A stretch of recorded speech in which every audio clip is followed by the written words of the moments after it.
tungkol po sa aking abay at sa kanyang mahal na kalabaw. Yung kanyang kalabaw po na talagang alagang-alaga niya po.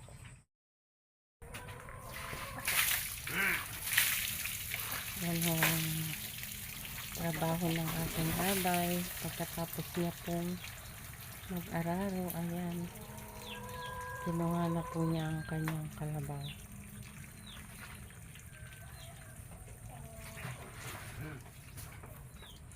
Buntis po yung kanyang kalabaw, kaya hindi na po niya dinadala sa ilog. Medyo yan. Malaki na po kasi andyan, nahihirapan na pong bumaba sa ilog, kaya dyan na lang po niya pinaliliguan.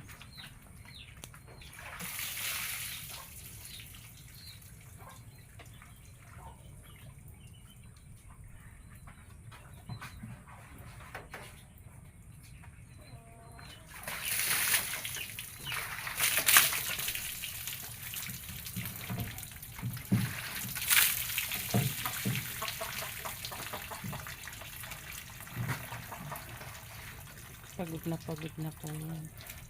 Hindi niya lang po iniinda yung kanyang pagod.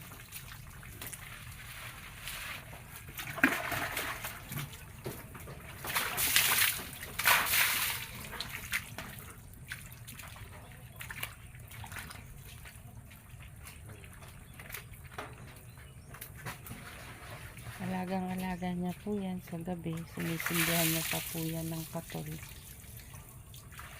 Meron pa pong pausok. Ayan, ayan. Ayan po yung kanyang pausok.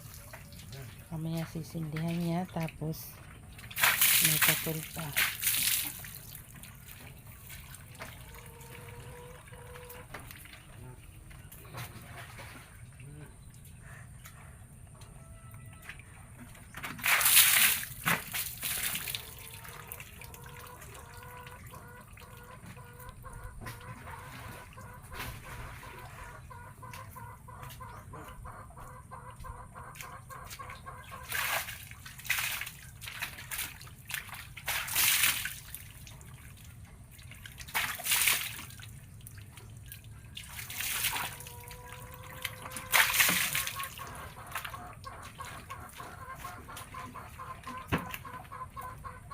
Ayan, okay na. Tapos na pong pinaliguan ng kanyang kalabaw.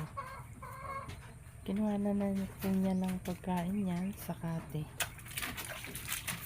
Ayan, papasok na po sa kanyang bahay.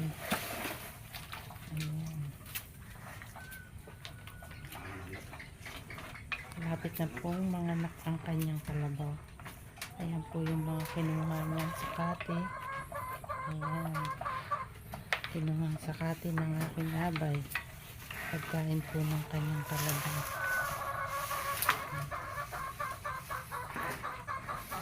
Alagang-alaga niya po ang kanyang kalabaw.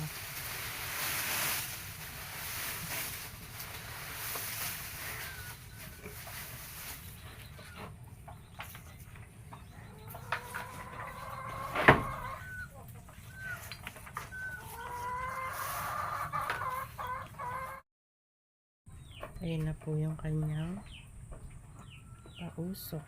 Pang-aboy lang po sa lamok yan.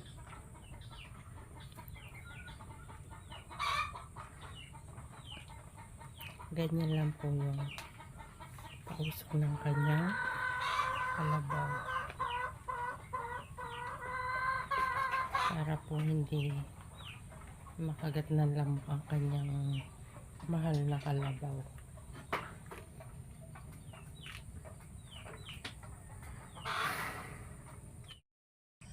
Ayan, good morning po mga ka-farming. Ayan po ang kalabaw ng aking abay. Ayan, gaya po ng sinabi ko kahapon ng hapon nung sinilong niya ang kanyang kalabaw, na malapit na pong manganak ang kanyang kalabaw. Ayan nga po, nanganak na po ang kanyang mahal na kalabaw. Hindi ko po ganong malapitan dahil ano po yan, nanunuwag. Ayan po ang anak ng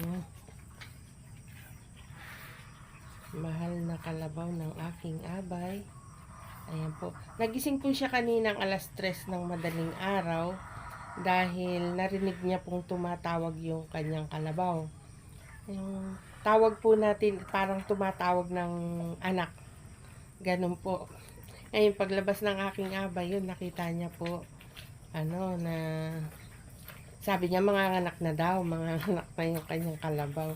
Ngayon nagkape po siya, timpla ng kape. Tapos nakaupo ho siya. Maya-maya, narinig na naman ho niya na tumatawag ng bulo ng anak ang kanyang kalabaw. Eh sabi niya, ay, nanganak na yata yung aming kalabaw. Sabi niya gano'n. Tapos, hinanap niya po ang anak ng kanyang kalabaw. Yung kalabaw po, tumatawag, nakaharap dun sa aming kalamansian. Yung pala, yung anak niya, yung anak ng kalabaw, ay nakarating na po pala dun sa loob ng kalamansian, hindi niya alam. Kaya hinanap niya pa po. Doon niya po nakita sa loob ng kalamansian. Kaya, ayan, thank you po kay Lord sa blessing. Ayan po. Masayang masaya po ang aking abay. Dahil ayan na po ang bunga ng kanyang pinaghirapan. Ayan. Ayan po yung anak ko. Hindi ko humalapitan dahil baka suwagin tayo ng nanay. Ang aking abay po ay nandun. Nangunguha na naman po ng pagkain ng aming kalabaw. Karami pa ho. Ayan. Ayan, marami pa hong pero kumuha na naman po siya ng bagong pagkain, bagong sakati. Tuwang-tuwa po siya dahil nakapanganak po ng maayos ang kanyang mahal na kalabaw. Ayun po yung bulok. Ayun. Ayan po ang anak ng kanyang mahal na kalabaw.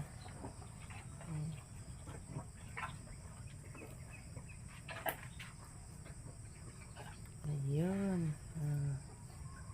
Ayan na po yung anak niya. Mabait po sa anak yung kalabaw niya. Ayan.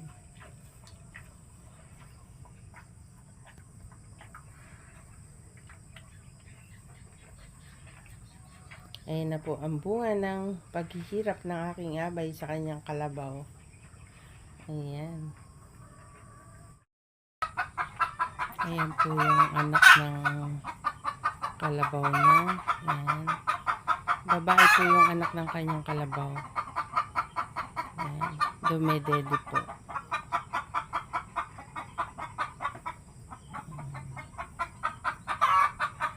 Ayan yung kalabaw ng aking abay.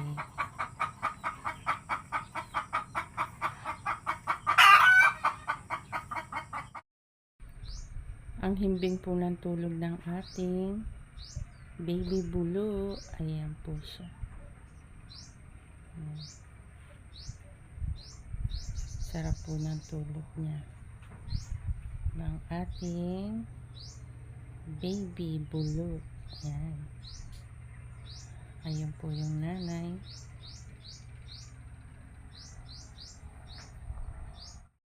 Good morning. Ayan po, susugan na po ng aking abay ang aming bagong panganak na kalabaw. Ayaw pong sumunod ng bulok. Ayaw lumakad ng kanyang baby bulok.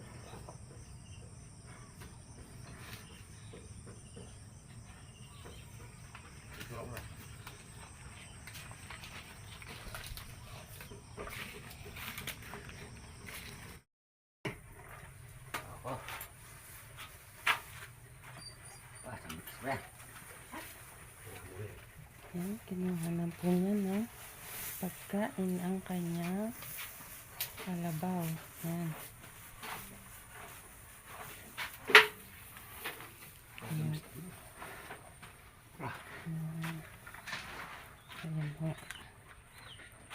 Ayan ang kanyang mga nakuhang sakate. Ayan.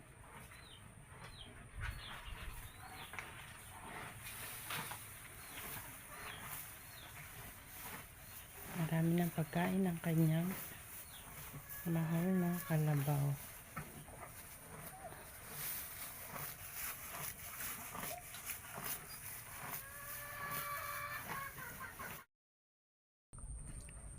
Ayan na po, nilalaro na po ng aking abay ang kanyang baby bulu. Ayan po.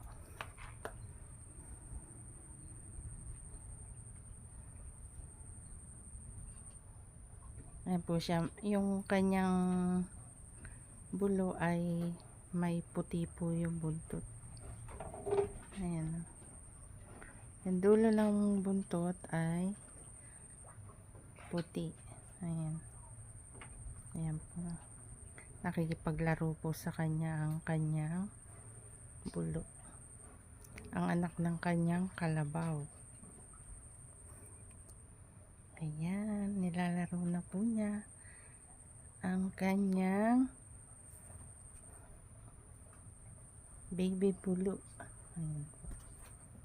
Nilalaro na po ng aking abay ang anak ng kanyang kalabaw. Ayan po, ang dami pong pagkain ng kanyang mahal na kalabaw. Ayan. Ayan po, kinuhanan na naman po niya ng maraming sakati ang kanyang kalabaw. Ayan po.